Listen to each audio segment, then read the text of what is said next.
आप लोग पूछ रहे हैं कैसे हैं, तो समझिए भाई बुरी तरीका से विष्णु राज टूटे हुए हैं और कुछ बोलते बोलते नहीं है वो ढंग से, एकदम मायूस होके। सोचिए एक इंसान कैसे खुश रह सकता है जिनका मालती चौहान इस दुनिया। Hello, good afternoon friends. कैसे हैं आप सभी लोग? आशा करती हूँ कि आप लोग भी बहुत अच्छे होंगे।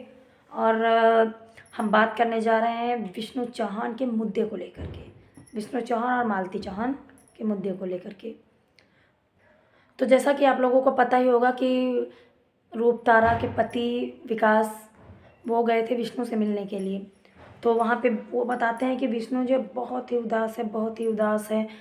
अब भाई उदास होने वाली बात ही है कि जिसकी बीवी चली जाए, बच्चा दूर हो जाए, और वो मतलब जो विष्णु है वो जेल में है, उसकी फैमिली में कोई भी मतलब नहीं बचा है। देखा जाए तो कोई भी नहीं है इस समय अब उसका साथ देने वाला।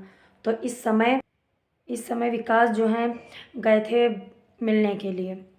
तो बस भगवान से ये प्रार्थना करती हूँ कि जल्दी से जल्दी न्याय हो, और जैसे कि जो कातिल हैं उनको सज़ा मिलनी चाहिए।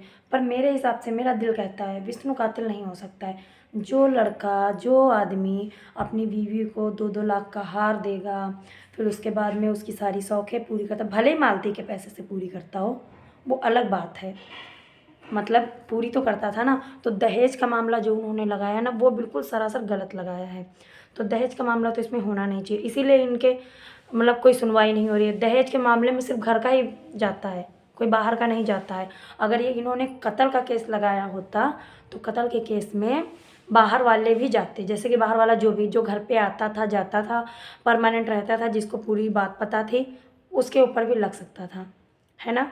तो ऐसा ये हुआ कि जैसे कि दहेज प्रथा का उन्होंने लगा दिया, तो इसीलिए उनका मैटर दबा पड़ा है, कोई सुनवाई नहीं हो रही है। दहेज प्रथा में घर का ही जाता है। तो जैसे कि अर्जुन अर्जुन का तो कुछ पता ही नहीं चल रहा है, अर्जुन है तो कहाँ है। और रही इसमें राधिका, किसी से कोई भी संपर्क होगा तो मान लिया संपर्क है उसका, विष्णु का राधिका के साथ में कुछ भी चक्कर है, तो इतनी जल्दी वो तो नहीं ऐसा करेगी। मुझे नहीं लगता है कि राधिका इसमें शामिल है। इसमें मेन दोषी अगर देखा जाए ना, मेन लड़ाई लगवाने वाला तो राहुल है, जो राहुल चौरसिया है वो है। दूसरा विष्णुराज है। अगर विष्णुराज नहीं, अर्जुन अर्जुन है। तो देखा जाए इसमें कि अगर अर्जुन की तो कोई भी कुछ भी नहीं पता चल रहा है तो कहाँ है वो। और ये विकास भैया बताते हैं ना कि वो एकदम टूट सा गया है। सुन के बहुत दुख होता है, रोना आता है, रोना। पर हम लोग कर भी क्या सकते हैं, जो भी करेंगे उन्हीं के घर के आसपास के और मालती के परिवार के, जो मायके पक्ष के हैं, वही कर सकते हैं। हम लोग तो कुछ कर भी नहीं सकते। पर दुख तो बहुत होता है। अरे कम से कम माँ का तो साया चला ही गया, कम से कम बाप का तो बचा रहने दो। और इसमें मेन तो देखा जाए तो इसमें मेन तो गोरखपुरिया ही है। वो अगर इधर से उधर कॉल रिकॉर्डिंग ना लगवाती, ना इधर से उधर करवाती, तो उन लोग में इतना मैटर ना फंसता। और उन लोग का सुलह भी हो गया था, वो घर भी ले आया था उसी रात में। अगर मालती को मरना होता तो वो होटल में मर सकती थी। और जैसा कि अपने मायके में थी तो मायके में कहीं भी जाके वो अपना फांसी लगा सकती थी, पर नहीं लगाई। वो उसी रात घर पे आके क्यों फांसी लगाई? और और ये जानते हुए भी, जैसे कि विष्णु अगर मारेगा तो क्या वो उसको अपने मायके मतलब उसके मायके से ले करके ससुराल में ला करके विष्णु उसको मार डालेगा?